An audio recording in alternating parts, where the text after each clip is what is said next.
Supreme court में BEd versus BSTC मामले को लेकर लगातार सुनवाई हो रही है। सुप्रीम कोर्ट के द्वारा किसके पक्ष में फैसला दिया जाएगा, इस विषय में किसी को जानकारी नहीं है, लेकिन जो बहस होता है उससे आकलन लगाया जा सकता है आखिरकार क्या होने वाला है। अगर कल के मैटर को सुना जाए, कल के मैटर को देखा जाए, कल जो बहस हुआ उस पर विचार किया जाए तो बीएसटीसी का पक्ष मजबूत दिख रहा था।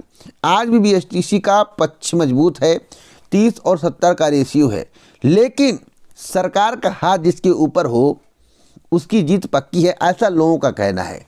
दोस्तों, मैं आपको बताना चाहता हूँ बीएड को बड़ी राहत मिल सकती है। ऐसा भी हो सकता है कि जज साहब के द्वारा कह दिया जाए, ऑर्डर में लिख दिया जाए कि राज्य के ऊपर निर्भर राज्य चाहे वह कर सकता है। दोस्तों, कपिल सिब्बल जैसे बड़े अधिवक्ता बीएसटीसी का पक्ष रख रहे हैं। और आपको यह भी मालूम होना चाहिए, अगर प्राथमिक में किसी की जगह है तो बीएसटीसी वालों की है। बीएड वालों को बाद में उसमें एलिजिबिलिटी दी गई है, उन्हें अंदर किया गया है। ब्रिज कोर्स का भी मामला था, आपको मालूम होगा, इस पर भी बहस हुई। और आपको यह भी बताना चाहता हूँ बीएसटीसी वालों को अन्य कोई मौका नहीं मिलने वाला है। यानी कि कुछ लोगों ने कहा जूनियर, अरे भैया, कुछ ऐसी भर्तियां होती हैं जिसमें लगातार मौका मिलता है, 2 साल 4 साल में एक बार मौका ज़रूर मिलता है। कुछ ऐसी भर्तियां होती हैं बरसों तक नहीं आती हैं।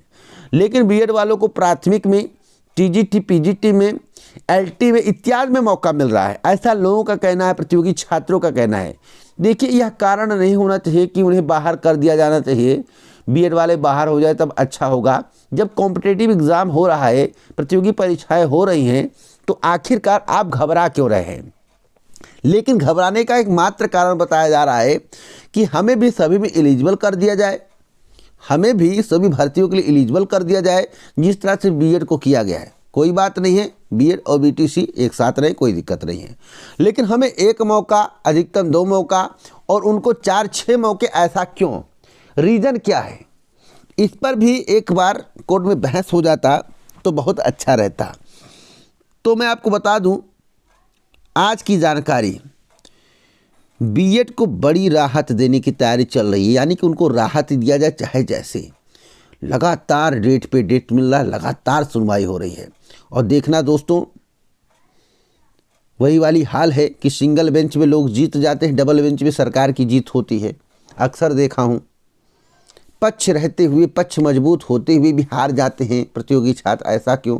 और वर्तमान में ऐसा हो रहा है, ऐसा लोगों का कहना है। तो क्या वास्तव में बीएड के पक्ष में कुछ होने वाला है? ऐसा नहीं बीएसटीसी हार जाएगा, लेकिन बीएड को राहत दिया जा सकता है। आज करंट के अपडेट में आपको दे रहा हूं, और एक मेथड, एक तरीका खोजा जा रहा है कि आखिरकार किस तरह से जज साहब को मोटिवेट किया जाए, किस तरह से बताया जाए कि वास्तव में बीएड वाले भी प्राथमिक के लिए एलिजिबल हो सकते हैं, उन्हें बाहर नहीं करना चाहिए। अब देखना होगा क्या होता है। सुनवाई लगातार हो रही है, लगातार अपडेट दे रहा हूँ, लेकिन बीएड को मजबूत करने का प्रयास किया जा रहा है, बीएड को राहत दिलाने का प्रयास किया जा रहा है। और सरकार का जिस पर हाथ है दोस्तों ना, उसे बाहर कर पाना मुश्किल है, ऐसा प्रतियोगी छात्रों का कहना है। वैसे सब लोग अपना कर्तव्य निभाते हैं, कोर्ट में जाते हैं, केस लड़ते हैं। ऐसा हो सकता है अगर सरकार का हाथ हटा तो गारंटर है बीएड बाहर हो जाएगा, क्योंकि मस्ट पॉइंट ब्रिज कोर्स। तो बात समझ गए होंगे, इससे ज़्यादा बताऊंगा नहीं। जब पूरी सुनवाई हो जाएगी, ऑर्डर रिजर्व होगा, तो मैं आपको बताऊंगा आखिरकार क्या अब चांस बन रहे, क्या होने की संभावना है। अब कल के बहस में सुनेंगे तो बीएड का भी पक्ष कुछ मजबूत आपको दिखेगा कुछ। लेकिन आगे क्या होगा? आगे यही हो सकता है कि बीएड वालों का मामला राज्य सरकार पर निर्भर कर दिया जाए। एनसीटी का मामला आप लोगों को सुना होगा कि किस तरह से पक्ष रख रहा है। जज साहब भी उतने खुश नहीं दिखाई दे रहे हैं।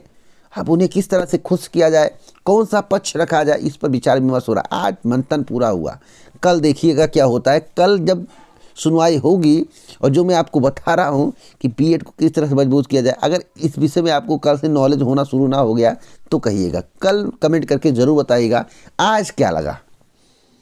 बात समझ रहे, आज क्या लगा। ऑर्डर रिजर्व होगा तो मैं आपको बताऊंगा आगे क्या हो सकता है। अगली अपडेट है नई ग्राम पंचायत अधिकारी भर्ती को लेकर। समाचार पत्र में आप लोगों ने अध्ययन किया होगा, लेकिन सभी लोग एक सवाल हमसे करेंगे, नई प्राथमिक शिक्षक भर्ती के बारे में आप बताएं, नई ग्राम पंचायत अधिकारी की भर्ती में के बारे में आप बता रहे हैं, आखिरकार आप री एग्ज़ाम के बारे में क्यों नहीं बता रहे हैं? जब तक पुरानी भर्ती नहीं कंप्लीट होगी तब तक नई भर्ती कैसे आ सकती है? वास्तविक यही है दोस्तों। सबसे पहले एग्रीकल्चर टेक्निकल असिस्टेंट या फिर ग्राम विकास अधिकारी भर्ती का विज्ञापन पीईटी 2022 के अंतर्गत आएगा, यानी कि उत्तर प्रदेश अधीनस्थ सेवा चयन आयोग इन दो भर्तियों में से एक का विज्ञापन जारी कर सकता है। गन्ना सुपरवाइजर का उसके बाद आएगा, जूनियर असिस्टेंट का आएगा, उसके बाद हो सकता है ग्राम पंचायत अधिकारी भर्ती का विज्ञापन जारी हो। और मैं आपको बताना चाहता हूँ री एग्ज़ाम अभी नहीं होने वाला, मैं कई बार बता चुका हूँ। अभी री एग्ज़ाम के लिए आपको वेट करना पड़ेगा। और मेरे द्वारा क्या बताया गया था, अप्रैल से पहले उम्मीद मत करना, बोला गया था या नहीं, कमेंट बॉक्स में बताना। तो जो भी जानकारी कलेक्ट करता हूँ वही देता हूँ। अब मैं आपको बताऊँगा एलिजिबिलिटी क्या होगी। देखिए, ग्राम विकास अधिकारी की वैकेंसी सबसे पहले आएगी, जिसका विज्ञापन 2016 में आया था, उसके बाद आया नहीं। हमने आपसे बताया था 2000 से अधिक पद हो सकते हैं, समाचार पत्र में दिया गया था 2100 पद। जो ग्राम पंचायत अधिकारी होते हैं और जो ग्राम विकास अधिकारी होते हैं, दोनों का कार्य सेम होता है, ब्लॉक के कर्मचारी होते हैं, लेकिन विभाग अलग है, डिपार्टमेंट अलग है और एलिजिबिलिटी भी अलग है, क्वालिफिकेशन भी अलग है। यानी कि अगर आप ग्राम विकास अधिकारी बनना चाहते हैं तो आपको एग्रीकल्चर या फिर साइंस होना चाहिए, CCC अनिवार्य है। और इसमें फिजिकल आपको देना पड़ेगा, जिसको पहले लोग ग्राम सेवक कहते थे, जिसकी वैकेंसी 2016 में आई थी, उसके बाद नहीं आई। 2016 में कुल पोस्ट की संख्या 3133 थी, 2018 में यह भर्ती कंप्लीट हुई थी। उसके जितने भी रिक्त पद हैं अब आएंगे 2023 में। ग्राम पंचायत अधिकारी क्या होते हैं? ग्राम पंचायत अधिकारी में आर्ट या साइंस वाले अप्लाई कर सकते हैं, दोनों लोग, कोई भी हो, इंटरमीडिएट पास होना चाहिए। 2015 में ग्राम पंचायत अधिकारी की भर्ती आई थी 3587 पदों के लिए। उसके बाद 1900 कुछ पदों के लिए, 53 के करीब पदों के लिए 2018 में वैकेंसी आई। पेपर हुआ, डीबी हो रहा था, बीच में ब्रेक कर दिया गया और भारी धांधली किया गया इस भर्ती में। जांच के बाद यह पाया गया वास्तव में धांधली हुआ है, कापियों को रंगा गया, एग्ज़ाम को कैंसिल कर दिया गया और ये एग्ज़ाम होना अभी तक डेट नहीं आया। डेट आपको अप्रैल के बाद देखने को मिल जाएगा, अप्रैल टू अप्रैल के बाद। अब ग्राम पंचायत अधिकारी की जब तक री एग्ज़ाम नहीं होगा तब तक आपको ग्राम पंचायत अधिकारी 2023 की वैकेंसी देखने को नहीं मिलेगी। उससे पहले आपको ग्राम विकास अधिकारी की भर्ती देखने को मिलेगी, जिसमें साइंस या एग्रीकल्चर वाले अप्लाई कर पाएंगे। 18 से 40 साल उम्र मांगी जाएगी, फिजिकल होगा, फिजिकल क्वालिफाइंग होगा, सब कुछ मैं आपको बता दे रहा हूँ। इसलिए ग्राम पंचायत अधिकारी की तैयारी करने की बजाय अगर आप ग्राम विकास अधिकारी की तैयारी करते हैं तो आपके लिए बेहतर होगा। अब मैं बात करता हूँ यूपी नई प्राइमरी टीचर वैकेंसी को लेकर। यूपी नई प्राइमरी टीचर वैकेंसी के संबंध में इस चैनल के माध्यम से पहले ही बताया गया है कि नई प्राथमिक शिक्षक भर्ती आएगी, लेकिन थोड़ा आपको प्रयास करना पड़ेगा। 23 में आना निश्चित है, 2024 का चुनाव है, अगर 24 पार लगाना है तो 23 में वैकेंसी देनी पड़ेगी।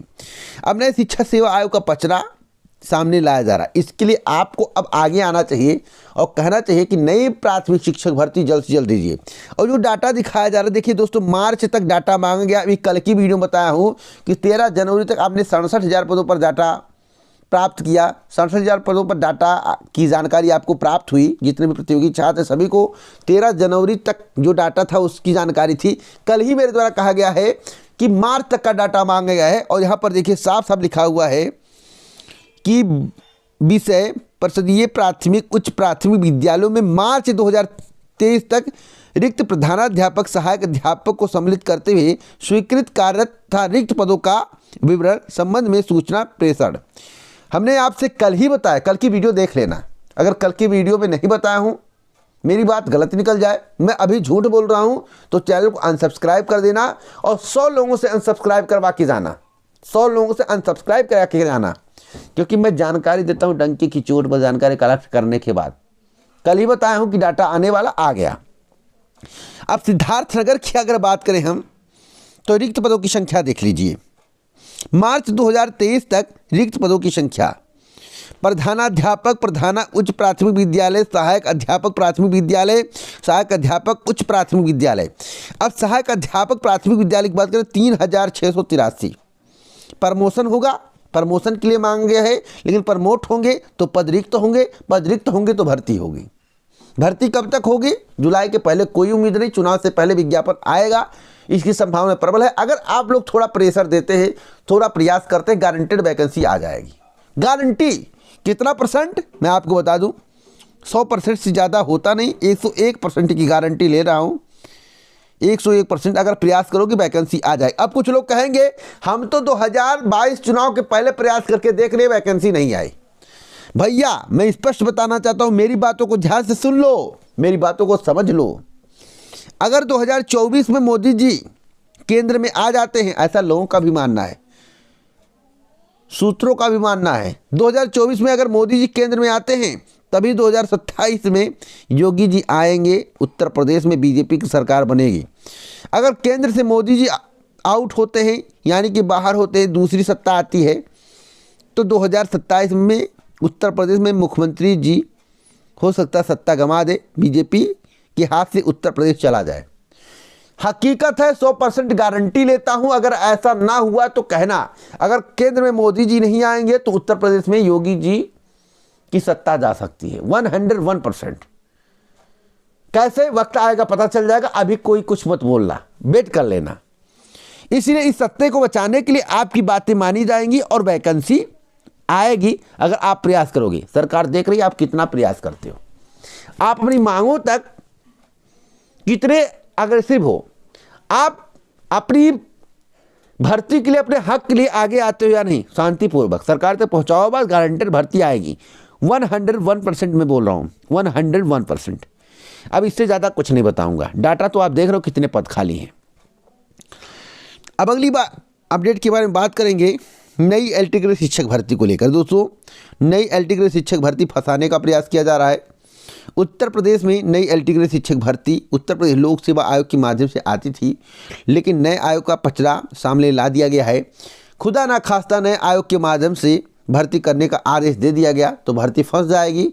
अगर नए आयोग के माध्यम से भर्ती करने का आदेश नहीं दिया गया तो फरवरी में वैकेंसी भर्ती आ जाएगी, यानी कि फरवरी तक का आपको वेट करना। अगर फरवरी में वैकेंसी नहीं आती है उत्तर प्रदेश लोक सेवा आयोग के माध्यम से तो गारंटेड एलटी ग्रेड शिक्षक भर्ती का विज्ञापन नए आयोग से आएगा। नए आयोग से आएगा तो आपको लंबा इंतजार करना पड़ सकता है, इसलिए आपको फरवरी तक वेट करना है। वैसे अभी आदेश नहीं दिया गया है, आदेश मुख्यमंत्री जी के द्वारा दिए जा सकते हैं और इस भर्ती को फंसाया जा सकता है। मेरी जानकारी अनुसार अगर नहीं फंसाया गया तो फरवरी माह तक आपको एलटी ग्रेड शिक्षक भर्ती का विज्ञापन उत्तर प्रदेश लोक सेवा आयोग के माध्यम से देखने को मिल जाएगा। अब हम बात करेंगे टीजीटी पीजीटी 2023 परीक्षा को लेकर बड़ा झटका। हमने आपसे क्या बोला था कि परीक्षा मार्च में नहीं होने वाला है। क्यों नहीं होने वाला है? क्योंकि नए शिक्षा सेवा आयोग का पचड़ा डाल दिया गया है। नए शिक्षा सेवा आयोग के माध्यम से परीक्षा होगी तो लंबा खींच जाएगा। सरकार ने अगर परीक्षा कराने की अनुमति दे दी तो कम से कम 6 महीने का समय लग जाएगा। साथ साथ मैं आपको बताना चाहता हूँ, यह देखना जरूरी है कि नए शिक्षा सेवा का गठन कब तक होगा। तो गठन की कोई गारंटी नहीं, 1 साल में होगा, 2 साल में होगा, 4 साल में, 10 साल में होगा। लक्ष्य तो रखा जाता है, उस लक्ष्य की प्राप्ति सरकार कभी नहीं कर पाती, क्योंकि नए शिक्षा सेवा आयोग का गठन आज से नहीं, बहुत पहले से हो रहा, अभी तक गठन नहीं हो पाया। तो आपको प्रयास करना चाहिए कि टीजीटी पीजीटी परीक्षा उत्तर प्रदेश माध्यमिक शिक्षा सेवा चयन बोर्ड के माध्यम से आयोजित हो जाए। हमने आपसे क्या कहा था? गारंटेड लिख सकता हूं, गारंटी के साथ कह सकता हूं कि टीजीटी पीजीटी 2022 का जो विज्ञापन जारी हुआ है, जिसमें 22,000 पद ऐड करने की बात चल रही है, किसी भी कीमत पर नहीं ऐड होगी। आज नहीं, कुछ दिन पहले। आपका कर्तव्य बनता है, आप कुछ भी करिए, धरना प्रदर्शन कुछ भी करिए। हमने कहा था ऐसा कुछ होने की संभावना नहीं है। और किससे आप उम्मीद करते हो? क्या आपकी उम्मीद पर कभी उत्तर प्रदेश माध्यमिक शिक्षा सेवा चयन बोर्ड खरा उतरा है, या आपके कहने पर सरकार ने आपकी मांगों को पूरा कर दिया है? एक काम बता दो जिससे मैं मान जाऊं कि आपने कहा वैकेंसी आ गई, आपने कहा रिजल्ट आ गया, आपने कहा इंटरव्यू हो गया, आपने कहा ज्वाइनिंग हुई। ऐसा कोई एक वर्क बताओ कि आपके प्रदर्शन के कारण ऐसा हो गया। लेकिन कुछ ऐसे अहम मौके होते हैं जिसमें आपको इसका लाभ मिल सकता है, आपके प्रदर्शन का लाभ, आपकी मांग का लाभ मिल सकता है। जैसे चुनावी समय, चुनावी समय में अगर आप करते हैं और संख्या बल अधिक आपका रहता है तो गारंटेड आपको लाभ मिलता है। लेकिन वर्तमान में लाभ मिल जाए इसकी कोई गारंटी नहीं। गारंटी अगर आपको लेनी है तो चुनाव के ठीक पहले 4-6 महीने पहले करना शुरू करिए, देखिए फटाफट आपके काम होंगे। इसलिए मैं कहता हूँ ना टीजीटी पीजीटी परीक्षा अभी होने के चांस है, ना टीजीटी पीजीटी 2022 में पद इंक्रीज किए जाएंगे। पूरी जानकारी के लिए आप वीडियो को पूरा देखने का प्रयास करें, समझने का प्रयास करें। जो बताता हूँ उसे ध्यान से सुने। पूरा वीडियो आपने सुना, मुझे विश्वास है बातों को समझ गए होंगे, मुझे विश्वास है। पूरा वीडियो सुनने के लिए आपको इस चैनल की तरफ से, RCN न्यूज़ टुडे चैनल की तरफ से और मेरी तरफ से दिल से धन्यवाद। जय हिंद, जय भारत, नमस्कार।